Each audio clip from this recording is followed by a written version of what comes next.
কয়েকদিন আগে আমি এই কথাটা কাউকে বলি নাই, আপনাদেরকে আজকে প্রথম বললাম। তাহলে হালিম এরা কেউ জানে না। হঠাৎ করে একটা চিঠি আমার বাসায় গত 4-5 দিন আগে, হ্যাঁ তালেবকে বলছিলাম একটা চিঠি, আমার নামে, আমার বাসার ঠিকানা সব ঠিক আছে। চিঠিটা খুললাম, খুলে আমার ওয়াইফ জিজ্ঞেস করলো যে কিসের চিঠি। আমাকে আমার এক শুভাকাঙ্ক্ষী দিচ্ছে, আমি আর ভিতরের বিষয়গুলো বলি নাই। সে চিঠিতে উনি লিখছেন যে আমি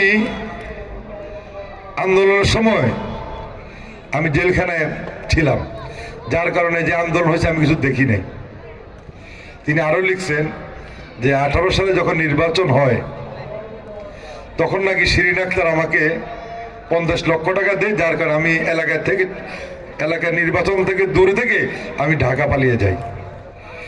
আপনারা জানেন আমি কিন্তু নির্বাচনের দিন পর্যন্ত আমি কিন্তু মাঠে ছিলাম।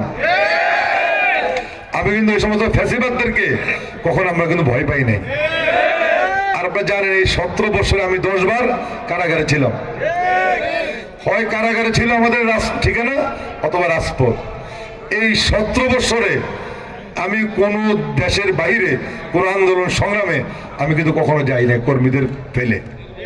কারণ আমার নেত্রী যেরকম দেশের মানুষকে ফেলে কোনো জায়গায় যান নাই, আমরা ওনার কর্মী, আমরা আমাদের নেত্রীকে অনুসরণ করে এই আন্দোলন সংগ্রামে কিন্তু আমরা কখনো আন্দোলন ছেড়ে বা সাধারণ মানুষকে ছেড়ে আমরা কিন্তু রাজপথ থেকে আমরা পালিয়ে যাইনি।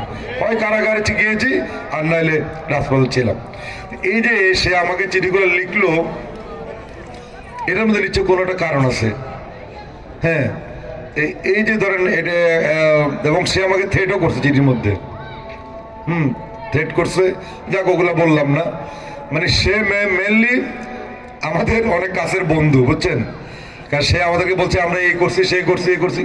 এটা একটা রাজনৈতিক দলের আমার যা সন্দেহ বা যে কোনো লোক যে আমরা যে দলকে সুসংগঠিত করছি, আমরা কাজ করছি, এটাকে তারা সহ্য করতে পারছে না, তাই তারা আমাদের বিরুদ্ধে অপপ্রচারে লিপ্ত।